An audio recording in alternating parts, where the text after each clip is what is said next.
प्रहलाद और होलिका दहन की पौराणिक कथा। बहुत समय पहले दैत्यों का राजा हिरण्यकश्यप अत्यंत शक्तिशाली और अहंकारी था।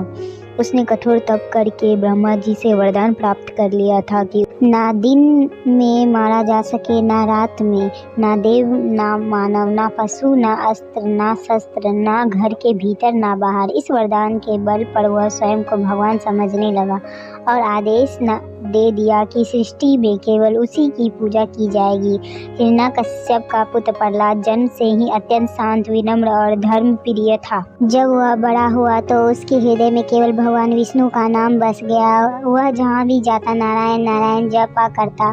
जब हिरण्यकश्यप को यह बात पता चली तो वह क्रोधित हो उठा। उसने प्रहलाद को बहुत समझाया, डांटा, धमकाया, पर प्रहलाद अडिग रहे। हिरण्यकश्यप ने निराश होकर कई बार प्रहलाद की हत्या करवाई, सांपों के बीच डाल दिया, पहाड़ से गिरवा दिया, हाथियों से कुचलवाने की कोशिश की, तलवारों, विषयों, मंत्रों, हर उपाय किए, लेकिन हर बार भगवान विष्णु ने प्रहलाद की रक्षा की। हिरण्यकश्यप ने मन में यह बात और भी जलने लगी कि उसका अपना पुत्र भगवान को मानता है। हिरण्यकश्यप की बहन होलिका को वरदान था कि आग उसे जला नहीं सकती। हिरण्यकश्यप ने उसे आदेश दिया, प्रहलाद को अपनी गोद में लेकर अग्नि में बैठो ताकि वह जल जाए और तुम सुरक्षित लौट जाओ। होलिका देवी वरदान पर गर्वित थी।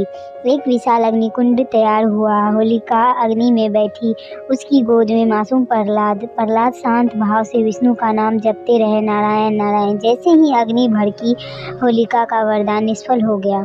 अग्नि ने उसे जलाना शुरू कर दिया, परंतु प्रहलाद पूरी तरह सुरक्षित रहे क्योंकि वरदान केवल तब तक प्रभावी था जब वह भलाई के लिए उपयोग हो और वह उसका दुरुपयोग कर रही थी।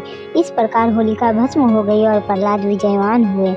यह घटना दर्शाती है कि सत्य की सदैव विजय होती है। भक्त की रक्षा स्वयं भगवान ईश्वर करते हैं। अहंकार, अत्याचार और अधर्म का अंत निश्चित है। इसी स्मृति में आज भी होलिका दहन मनाया जाता है, जहाँ बुराई का प्रतीक होलिका दहन पर भलाई का विजय का उत्सव मनाया जाता है।